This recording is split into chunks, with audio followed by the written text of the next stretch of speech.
The Slack notification hit like a tiny slap, bright red badge, 11:43 p.m., and when I clicked it, the office went quiet in my head. Not because the message was loud, because it was precise. Just tell them it was Maya's call. She'll take it. She always does. I remember the hum of the building's HVAC in the dark, the cold glow of my monitor reflecting off my coffee mug, and the faint smell of printer toner from the copy room down the hall. I didn't feel anger. I felt that clean, almost antiseptic clarity you get when someone accidentally hands you the truth in writing. My name is Maya Serrano. I'm 39.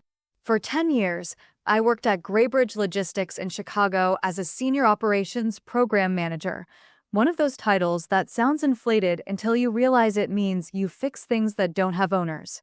Graybridge moved freight for pharmaceutical, automotive, and retail clients, tight deadlines, tighter margins, and the constant unspoken promise that if you mess up, someone on the other end is losing money by the minute. Over a decade, I became the person people called when the system started to wobble. I built the LanePulse forecasting model that cut our missed pickups by 31% in 1 year.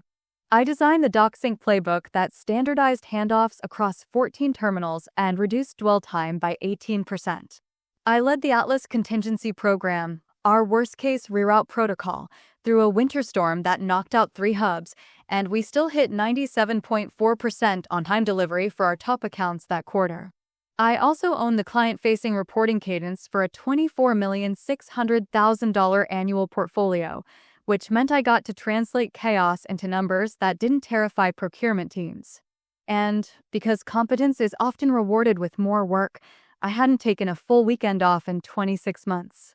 I missed my dad's 70th birthday dinner because a carrier portal went down on a Friday night and the VP of operations decided that was my spiritual problem. I kept a spare phone charger in my coat pocket the way other people keep lip balm.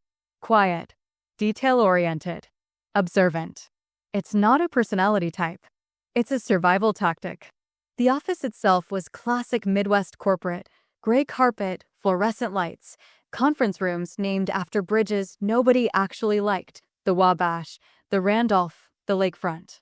The walls were decorated with framed photos of trucks driving through sunsets, which is a beautiful way to avoid showing the overtime spreadsheets. The systems I built weren't glamorous, but they were real. LanePulse was a forecasting pipeline that ingested carrier scans and customer order volumes every 15 minutes. DockSync was a set of operational protocols embedded into our internal wiki and ticketing system, so the handoff steps were literally impossible to skip without leaving an audit trail. Atlas was a contingency routing framework with pre-approved carrier alternates and automated client notification templates, because panic is expensive and planning is cheaper. And then we got our new director of operational excellence. His name was Vance. He was 33, freshly imported from a strategy role at his uncle's consulting firm, and he arrived at Graybridge like a new app update no one asked for. Tyler wore expensive shoes with narrow toes and always somehow looked like his suit didn't quite know where his shoulders were. His hair was styled with the kind of precision that suggests a person who schedules gym and authenticity into their calendar. He talked in corporate jargon the way teenagers talk in slang, confidently, incorrectly, and without noticing when people stopped listening. The first time he introduced himself to my team, he said, "I'm here to optimize our bandwidth and synergize the operational narrative." Operational narrative. He pronounced KPI like kuh-pee-eye, which would have been charming if he wasn't about to weaponize it. Tyler was also, in a way that mattered, protected. Our COO, Martin Keene, called him a bright kid. People in leadership said things like, "Let's give Tyler runway." Runway is what you give someone when you're not the one getting hit by the plane. The first month Tyler was here, he didn't break anything. He just rearranged vocabulary. He renamed weekly incident reviews to resilience huddles. He turned our operational scorecard into an outcomes dashboard and insisted we stop using the word failure because it was psychologically limiting. And then, quietly, he started doing something much more dangerous. He started making decisions in Slack, then denying them out loud. At first it was small. Tyler would DM me, "Let's skip the carrier diversification step for now. We need speed." Or, Don't escalate to the client yet. We can contain. I'd respond, that increases risk.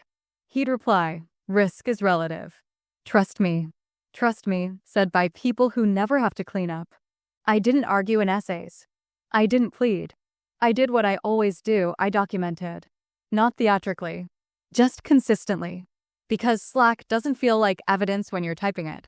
It feels like work. But Slack is timestamped, searchable, and this is the part Tyler never learned, automatically archived under our compliance retention policy. Every message, every edit, every deleted oops. By the time spring rolled into Chicago and the river went from gray to slightly less gray, Tyler had a habit. He'd make the call, then once it went wrong, he'd find someone to pin it on. Usually me. The first major incident was the Riverside Terminal rollout, Project Span. We were implementing a new dock scheduling workflow. I'd built the DockSync steps, tested them with 2 terminals, and flagged that Riverside needed 1 extra week of training because their shift leads were rotating. Tyler messaged me at 9:16 a.m. on a Monday. We're pushing live Wednesday. We need momentum. I replied, Riverside isn't ready. 1 week. He wrote, no. We'll iterate in production. Agile Ops. Agile Ops. We went live Wednesday. Riverside blew through the checklists. A shipment batch got misscanned. We lost track of 214 pallets for 14 hours. The client demanded a credit, $82,600. Tyler stood in the incident review and said, calmly, Maya owned that rollout. I didn't react. I took notes. The second incident was Atlas reroute during a thunderstorm, Project Atlas Lite, Tyler's idea. Our contingency protocol required pre-approval of alternates and a client notification template. Tyler thought templates were too rigid. At 6:47 p.m. on a Friday, he slacked, don't send the notification yet. Let's wait. We don't want to spook them. I replied, they'll be spooked by silence. He wrote, we'll manage the narrative. The next morning, the client's procurement lead emailed furious. They'd found out through their own tracking system. We paid $41,900 in service penalties and, more importantly, lost trust. Tyler told leadership, Maya didn't communicate quickly enough. Still calm. Still notes. The third incident was LanePulse forecasting changes, Project ClearSight. LanePulse had guardrails. Tyler hated guardrails. They slowed down his innovative thinking. He asked for a tweak that would smooth forecast volatility by weighting recent scans more heavily. I told him it would overreact to noise and create phantom demand spikes. He messaged, make the change. We need a cleaner graph for the execs. Cleaner graph. I implemented it in a test environment and showed him the simulation. It was wrong. He insisted we push it anyway. We pushed it. LanePulse overforecasted by 17.2% for a major retail client for 2 cycles. That triggered unnecessary capacity reservations. $126,400 wasted.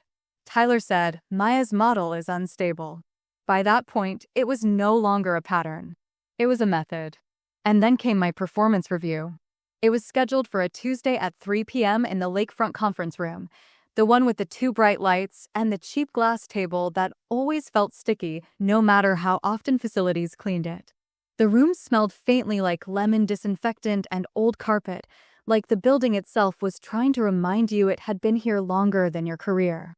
Tyler arrived 3 minutes late, carrying a laptop and a bottle of sparkling water, like he was about to host a podcast about leadership. He didn't sit right away. He stood, adjusted his jacket, and smiled at me like we were friends. Maya, he said, this is gonna be a growth conversation. I nodded once. Okay. He clicked his laptop open, eyes scanning some document I was fairly certain he hadn't written. I'm concerned about a few repeated operational misses, he began. There's a theme of execution gaps, and it's starting to impact stakeholder confidence. Stakeholder confidence. He said it slowly, savoring it. He continued, specifically, Riverside rollout failure, Atlas reroute communication failure, and LanePulse forecasting instability. Those are 3 major issues in 1 quarter. I watched his face while he spoke, how relaxed he looked, how comfortable he was assigning blame as if it were a calendar invite. He leaned back. So we need to talk about accountability. Accountability. The word landed between us like a coin tossed onto a table. Small. Metallic. Meaningless in the wrong hands. I didn't argue. I didn't defend myself the way he expected, with emotion and pleading and careful caveats. I opened my notebook and slid a single page across the glass. It wasn't a speech. It was a list. Dates. Times. Slack message IDs. Direct quotes. Tyler's smile flickered. What's this? Documentation, I said. He laughed, lightly, as if I'd brought a binder to a casual lunch. Maya, we don't need to litigate Slack. We need to. We do, I said. He blinked. Excuse me. I kept my voice even. You just said I made those decisions. You made them. Tyler's expression tightened. He glanced at the page, then back at me. That's not how collaboration works. It is when you claim accountability afterward, I said. He pushed the page back slightly, fingertips nervous. This is defensive. I looked at him for a moment, and what I felt wasn't anger. It was the cold recognition that he truly believed words could rewrite records. Thought if he said something confidently enough, reality would comply. I reached into my bag and set my laptop on the table, screen facing him. Slack search results already open. 3 threads pinned. The messages highlighted. The archive stamps visible. Tyler's throat moved as he swallowed. He tried to recover, voice slipping into jargon like a life raft. Okay, but we need to optimize the retroactive narrative here. You're taking this very personally. I'm taking it very literally, I said. His voice sharpened. You can't just bring this to who? I asked, calm. HR? Martin? The leadership team you've been briefing? He stared at the screen again. The time-stamped messages. His own words. His own no. We'll iterate in production. His own don't send the notification yet. His own make the change. He went quiet, and in that quiet, I could almost hear him realizing what he'd done, typing his own confession into a system that never forgets. I closed my notebook gently. Tyler, I said, I'm not going to debate your memory. I'm going to submit your messages. His face went pale in a way that didn't match the confident suit. Maya, come on, he said, voice suddenly smaller. We can handle this internally. We're on the same team. No, we weren't. We were never on the same team. We were just in the same building. If my story resonates with you, make sure to like and subscribe. I share workplace strategy and corporate analysis every week that might just change how you navigate your career. Because what happened next, what Tyler did when he realized Slack had receipts, was the first time I saw him stop performing and start panicking. What Tyler didn't know was that I'd been collecting his collaboration like it was a controlled substance. Not in a dramatic, conspiracy wall way. In a quiet, operational way.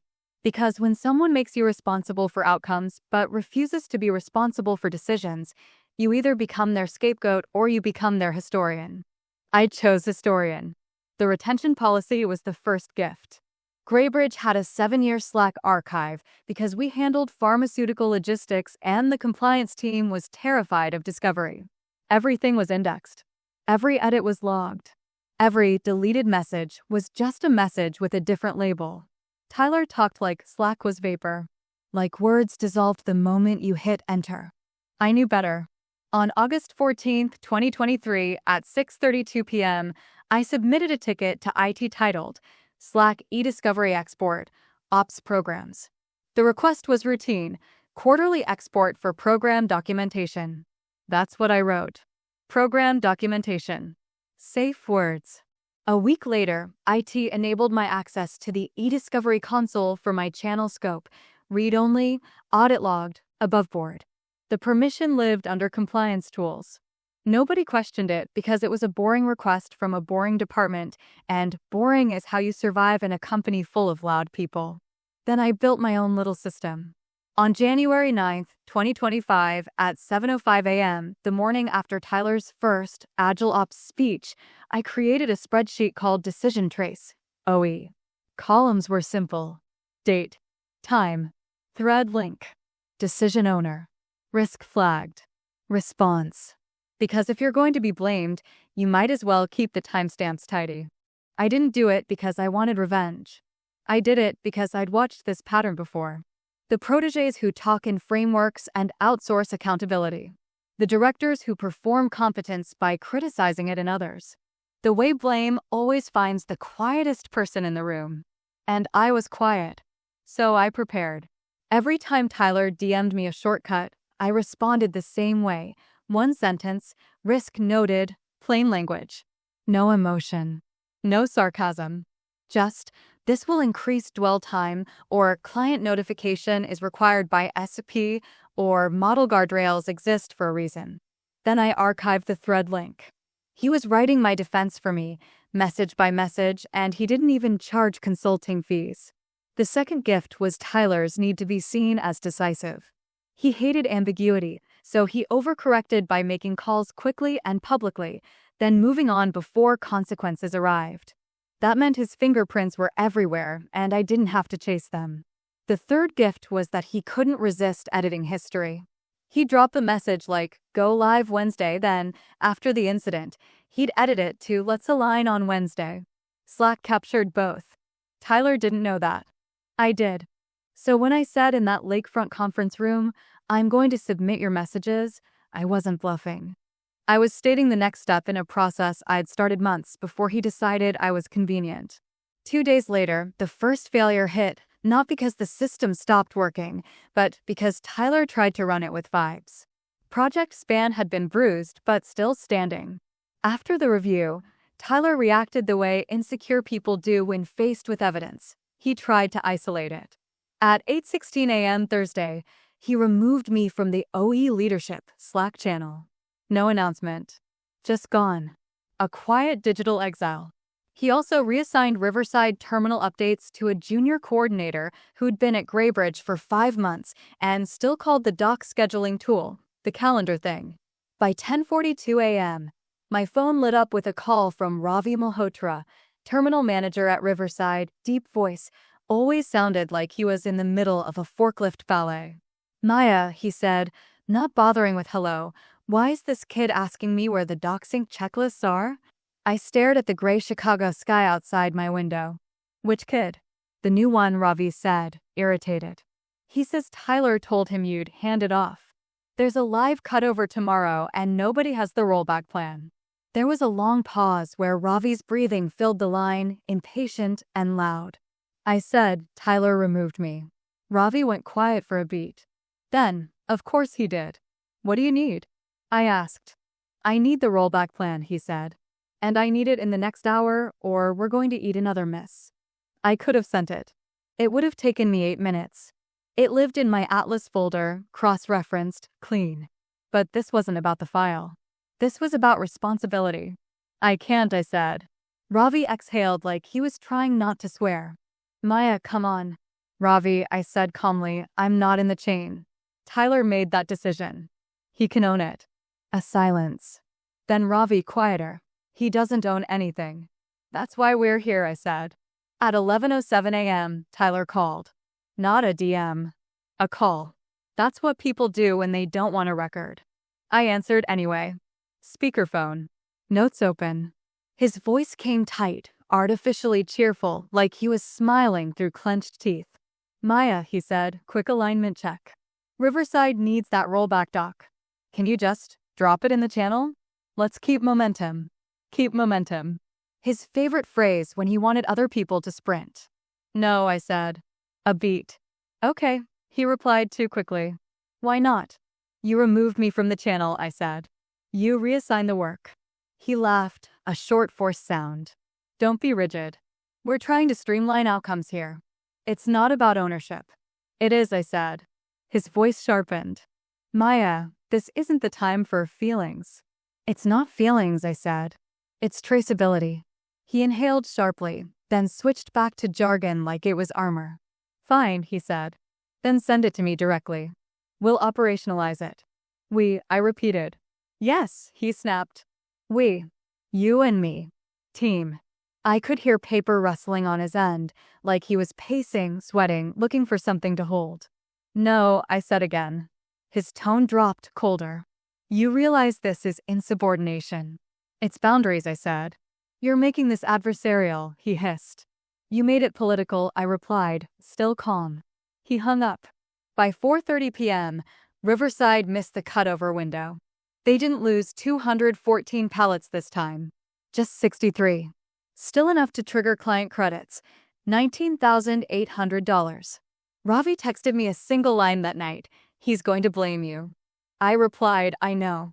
And I saved the text because apparently I was collecting receipts in every format now. By the end of the week, the failure had escalated from operational to relational because clients don't care who's right, they care who's reliable. The retail client hit by the LanePulse overforecast requested a formal RCA and a corrective action plan. The email was polite, which is how you know they're furious. Their procurement lead, Denise Walters, copied 3 people I'd never seen on a thread before: her director, her finance partner, and someone in legal. She also added, "We need clarity on decision ownership." Decision ownership. Funny how that becomes important after $126,400 evaporates. Tyler tried to handle it the way he handled everything, by controlling the story. He scheduled a resilience huddle and invited himself as the hero. He sent a draft RCA that blamed model instability and execution gaps without naming a decision maker. He described the forecast guardrails as legacy friction. Legacy friction. As if math was being difficult on purpose. Samira Velez, our VP of Client Operations, my closest thing to a mentor, pulled me aside near the elevators on Friday afternoon. Samira had that calm, slightly tired authority of someone who'd been in too many war rooms to be impressed by posturing. "Maya," she said quietly, "Tyler's telling Martin you're the common denominator." I smiled once, not warmly. "That's convenient." Samira watched me, eyes sharp. "How bad is it?" "How bad is it?" I echoed, "or how documented is it?" Her mouth twitched. "Both." "I have everything," I said. Samira nodded once, like she'd expected that. "Good." Because Denise Walters just asked me, directly, who approved the LanePulse change. "That's a question Tyler hates," I said. Samira's voice lowered. "Answer it." So I did. At 6:12 p.m. Friday, I forwarded Samira the Slack thread where Tyler wrote, "Make the change. We need a cleaner graph for the execs." I included the message edit history. No commentary. No adjectives. Just the record. By Monday morning, Tyler's incompetence wasn't just visible to me. It was visible to a client with lawyers. At 9:03 a.m., Denise Walters requested a meeting with the decision owner present. Tyler replied, copying Martin Keene, claiming he would represent the operational narrative. Operational narrative again. Like the truth was a brand voice. Denise responded, "We need the individual who approved the model change." That's when Tyler's tone started to fray. He called me at 9:27 a.m., voice faster, less polished. "Maya, I need you to jump on this client call. We need alignment. They're asking weird questions." "Weird," I repeated. "You know what I mean," he snapped. "They're being aggressive. They're trying to pin decisions. We need to show a unified front." Unified front. The classic request for shared consequences without shared authority. "No," I said. He went quiet for half a second, then hissed, "Maya, if you don't help, you're going to make us look divided." "I'm not dividing anything," I said. "You already did that when you removed me and then asked for my work." His breathing got louder. Just send me the thread links you have. I'll handle it." I looked at my screen, at the neat list of timestamps and URLs, and felt that calm certainty settle in again. "No," I said. "Why?" His voice cracked on the word. "Because you'll handle it the way you always do," I replied. "By rewriting it." He hung up without a goodbye. 2 weeks in, the legal layer finally arrived, because companies can tolerate incompetence longer than they can tolerate liability. Martin Keene scheduled a formal performance improvement review for me, initiated by Tyler, citing repeated operational failures and stakeholder confidence issues. The language was so generic it could have been copied from a template. It probably was. But they made one mistake. They included HR. And HR at Graybridge was not warm, but it was procedural. Procedural people love records. Records love me. The meeting was set for Wednesday at 2 p.m. in the Randolph room. HR rep, Elise Harper. Tyler. Martin. Me. Tyler walked in with that same sparkling water, same tight suit, same smile that had stopped reaching his eyes. He launched into it like a performance. We have 3 documented failures tied to Maya's execution. Riverside rollout, Atlas communication, LanePulse instability. Pattern. Risk. Elise's pen scratched on paper. Martin looked tired, already regretting being there. When Tyler finished, I spoke one sentence. I have the decision trace, I said. Tyler's smile twitched. Maya, we're not litigating Slack again. Elise looked up. Slack is our primary operational record, she said flatly. Tyler blinked, thrown off. Right, but context matters. It does, I agreed. That's why I brought it. I slid a folder across the table. Not dramatic. Just thick. Printed threads with timestamps, message IDs, edit histories, and my risk flags. Tyler's face changed in small increments, confidence to irritation to something thinner. Martin picked up the first page. His eyes moved left to right. He stopped. Then he looked at Tyler. Tyler, Martin said slowly, this says you directed the go-live. Tyler laughed too loudly. I mean, yes, but Maya owned the execution. Elise turned a page. This says you told her not to notify the client.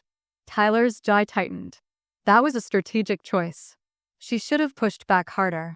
I spoke, calm. I did. Elise turned another page. This says you required the LanePulse change for a cleaner graph. Tyler's voice rose. Graphs matter. Execs need clarity. Martin stared at him. Did you test the change? Tyler hesitated, just a fraction too long. We were moving fast. Moving fast. The phrase people use when they don't want to say, we didn't know what we were doing. Elise closed the folder gently and looked at Tyler.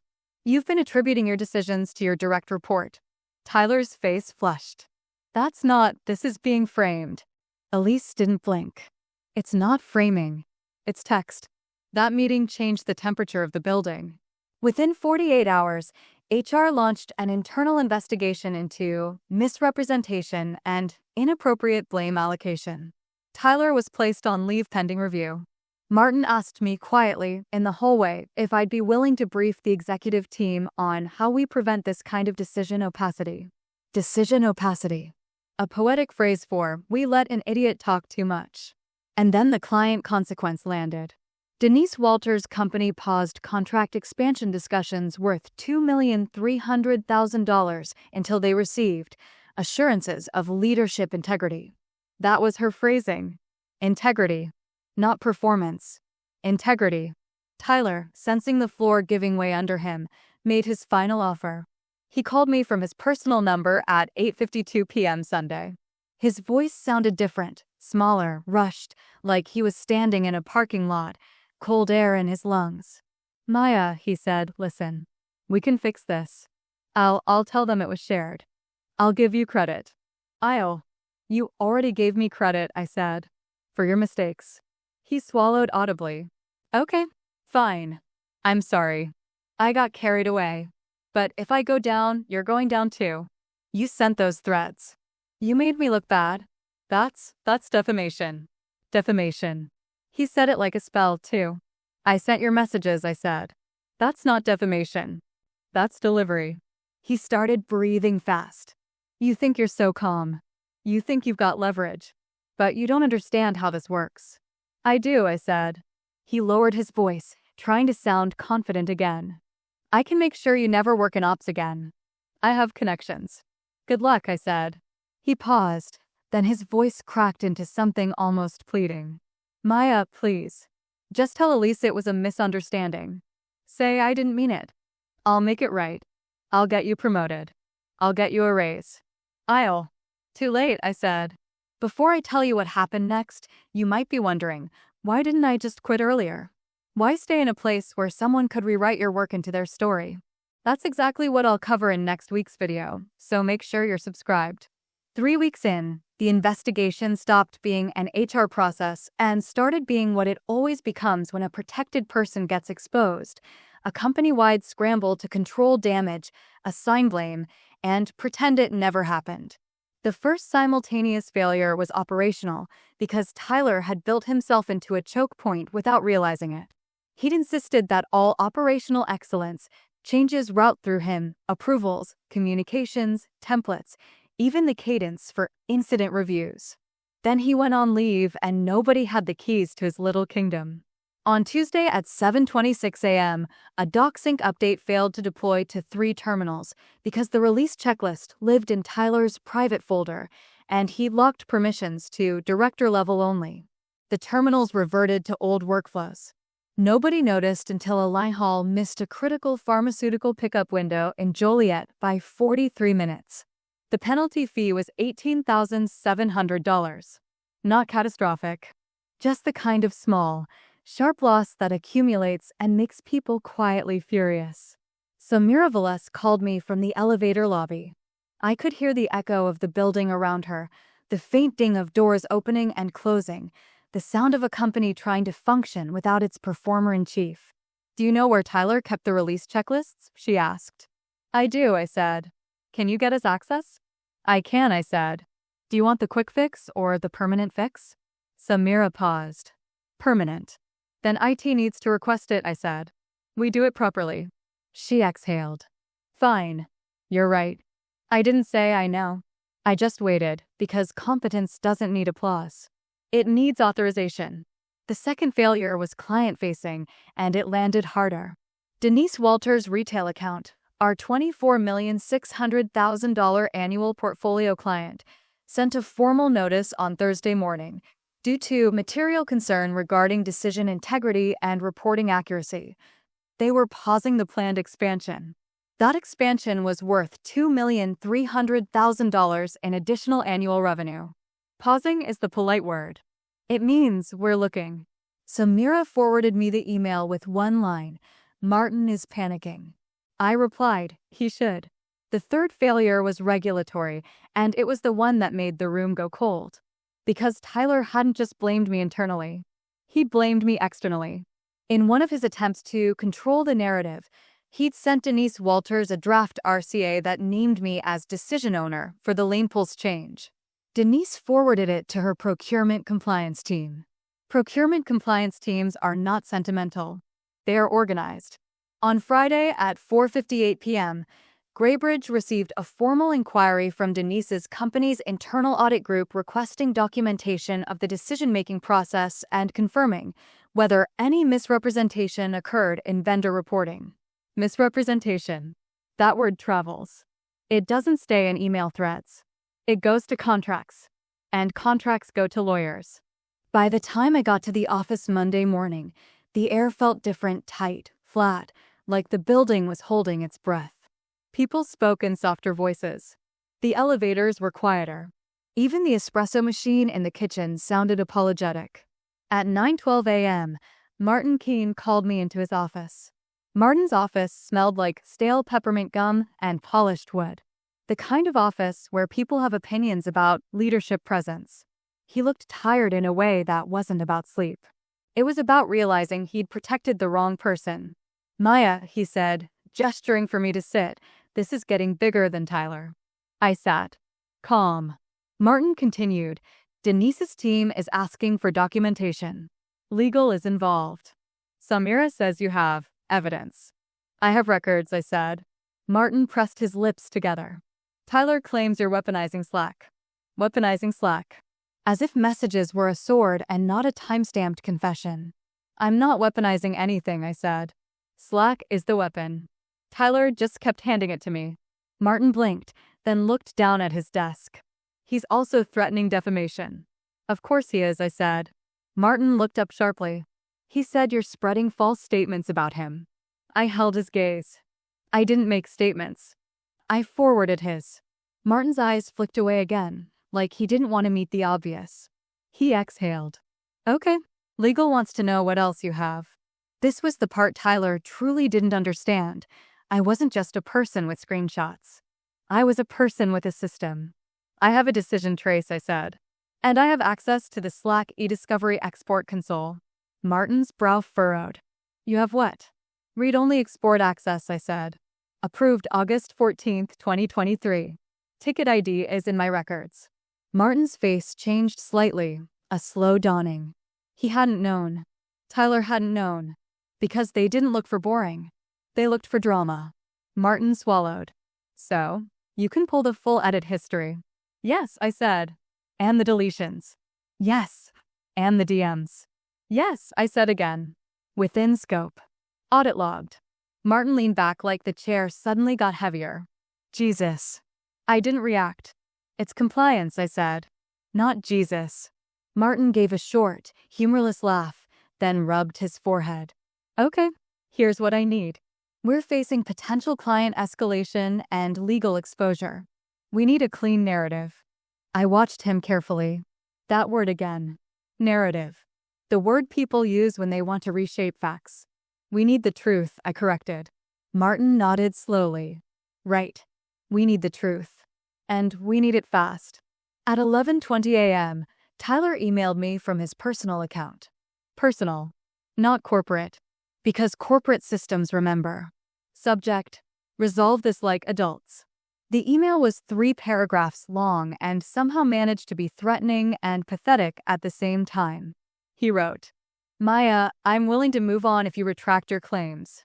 You've caused material damages, Riverside credits, LanePulse client penalties, reputational harm. If you continue, I will pursue legal action for defamation and tortious interference. I have counsel. We can either synergize a resolution or escalate. Synergize a resolution. Even in legal threats, he couldn't stop cosplaying. I forwarded the email to Rebecca Danzig in legal, Graybridge's in-house counsel, and to Elise Harper in HR, with a single line. FYI. Sent from personal email. Threatening litigation. Then I went back to work. By 2 p.m., the wider organization had fully realized that Tyler wasn't just incompetent. He was a liability with a calendar. IT began locking down permissions he'd held. Procurement started requiring written approvals for operational changes. Samira canceled resilience huddles and reinstated incident reviews with actual owners and actual notes. And the number of people who started messaging me increased, like a tide. Ravi, they're asking who owns DockSync now. I told them. Maya did. They laughed like it was a joke. It wasn't. Lila, no, wrong story.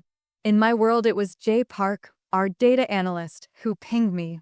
Hey, Tyler told me last month to massage a KPI for the deck. I didn't. Is now a good time to mention that?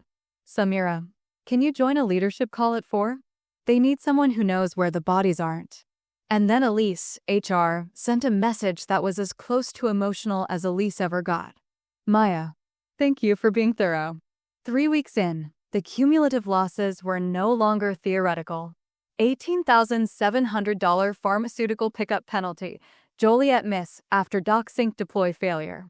$19,800 Riverside client credit from the earlier missed cutover, now being relitigated internally. $126,400 wasted capacity reservations from the LanePulse over forecast.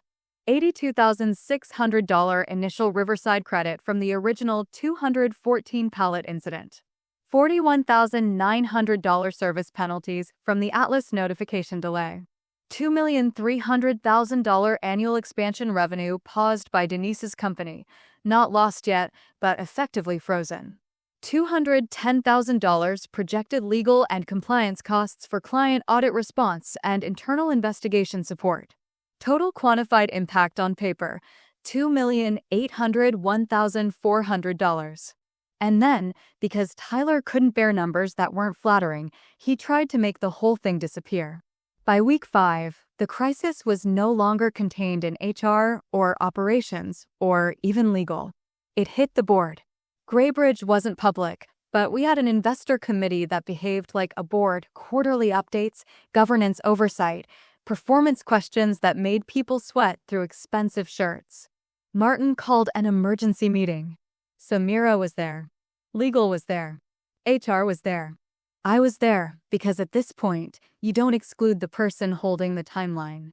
The meeting happened in the Wabash room, and the fluorescent lights buzzed like they were nervous too. Martin opened with, "We have an integrity issue impacting a top account." Samira followed with, "And an operational control issue because Tyler centralized approvals and then went on leave." Rebecca Danzig from legal said, "We also have a defamation threat from Tyler, which is bold." Elise added, "And a documented pattern of misrepresentation of decision ownership." They all looked at me. I slid a packet onto the table. Not thick for drama. Thick because reality is rarely concise. Cover page, decision trace, OE, January 9th to April 28th, 2025.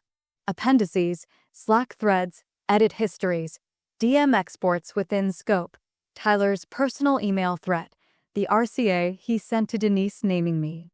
Martin's voice was tight. "Maya, what do you want?"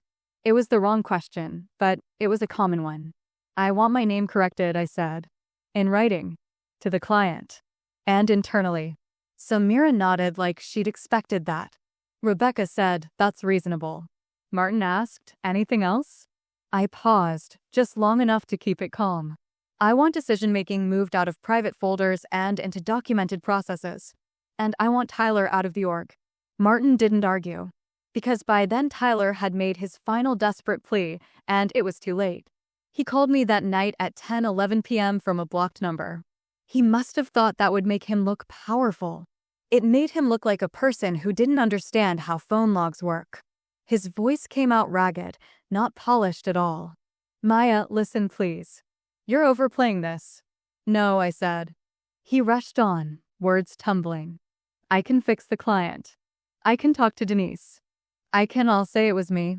I'll take responsibility. Just tell them to stop the investigation. Tell them it's resolved." "You can't resolve a record," I said. He made a sharp, broken sound. "I'll give you money." "Not interested." "A promotion," he blurted. "I'll recommend you for Samira's role. I'll make you director. You'll win." I let the silence sit. "You don't get to offer me my own career back," I said, quietly. He started to breathe fast, then his voice cracked fully. "If I lose this job, I'm finished," he said. "Do you understand? My uncle, he vouched for me. I can't." There it was. The nepotism root finally exposed. I kept my tone steady. "Tyler, you weren't hired for your resilience. You were hired for your connections. If those connections can't survive your decisions, that's not my problem." He whispered, "Please." I said no. And the decision I made was simple. I didn't negotiate privately. I didn't handle it quietly. I let process do what it was designed to do. Because process is what protects people like me when charisma fails.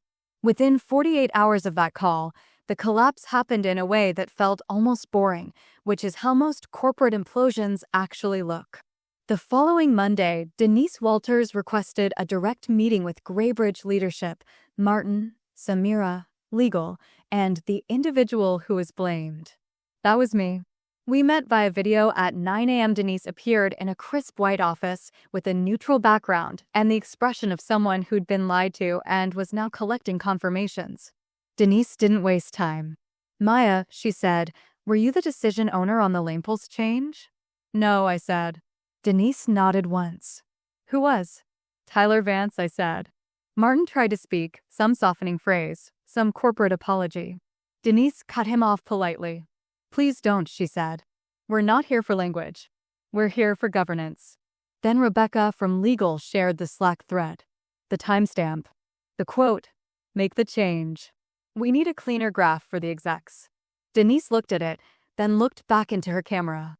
"So your director knowingly required a change you flagged as risky," she said, "and then represented to us that you owned it." "Yes," I said.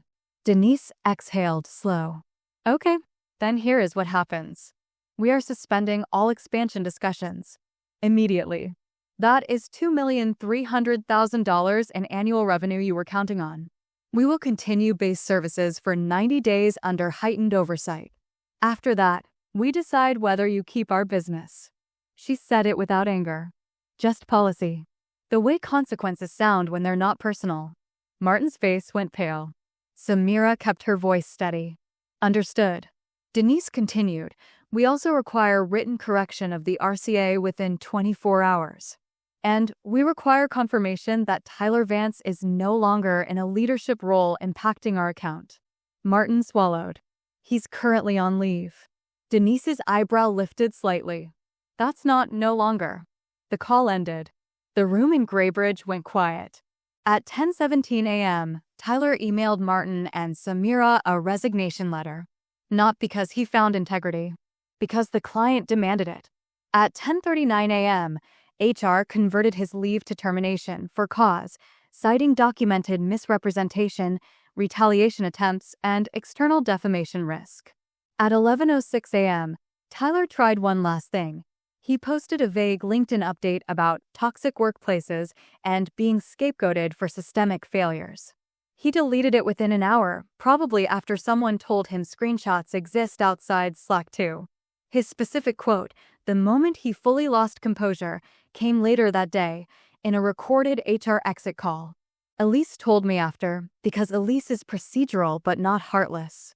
Tyler had said, voice breaking, "This is insane. It's just Slack messages. People say things. You can't end someone's career over words." Elise replied, "Apparently, we're ending it over choices." The immediate consequences were exact. $2,300,000 in annual expansion revenue frozen, pending 90-day review. $210,000 in legal/compliance costs authorized for client audit response. $18,700 penalty and $19,800 credit attributed to control failures while Tyler centralized approvals. $0 severance for Tyler due to for-cause termination. 1 director terminated, 1 manager, me, cleared in writing, and 3 processes rewritten under compliance oversight. Tyler didn't get arrested. This wasn't that kind of story. He got something worse for someone like him. He got documented. Supporting characters' arcs landed where they should have. Samira became interim head of operational excellence, then permanent SVP of client operations 6 months later because she didn't mistake confidence for capability. Elise Harper got promoted to HR business partner lead for ops because she handled the investigation cleanly and didn't flinch when a protected person tried to bulldoze procedure. Ravi got his DockSync access fixed permanently and sent me a photo of the Riverside team holding a printed checklist like it was a trophy. His caption, "We're boring again." Jay Park became our kuh-pee-eye governance owner, which he celebrated by sending me a meme of a padlock. I saved it too. Have it. 6 months later, my career didn't explode into some unrealistic montage. It improved in a way that felt quietly satisfying. Martin called me into his office, same peppermint gum smell, same polished wood, and for the first time he looked at me like he understood what I actually did. "Maya," he said, "we're creating a new role. Director of Operational Programs. You'll own cross-terminal rollouts, client governance for top accounts, and decision traceability protocols." "Reporting to Samira?" I asked. "Yes," he said quickly. "Direct line." "And compensation?" I asked. Martin slid a sheet across the desk. $176,000 base. 15% bonus target. A retention grant valued at $48,000 over 2 years. It wasn't a fairy tale. It was fair. I accepted. The systemic changes were the part one cared about. We implemented a decision owner registry. Every major change had to be logged with an owner, risk assessment, and approval trail. No more private folders. No more, I never said that. If it wasn't documented, it didn't exist. We created a client RCA protocol that required legal review before any attribution of fault. Not because legal loves morality, but because legal hates liability. We also added a Slack governance training for leaders. Your messages are records. It sounds obvious. Apparently it wasn't. And Tyler? A year later, I saw his name pop up in a court docket alert because he filed a defamation suit against Graybridge Logistics and, yes, me personally, claiming we damaged his reputation with false statements. It was, in its own way, consistent. He believed reality was negotiable, and he wanted a judge to agree. The suit was dismissed at the preliminary stage. The court cited substantial evidence, including contemporaneous written communications. Slack in a rogue. Tyler moved back into consulting. His LinkedIn title became Fractional Operations Advisor. The profile photo stayed the same. Confident smile, expensive suit, no awareness. I didn't follow him. I didn't need to. Some patterns don't require monitoring once they've been contained.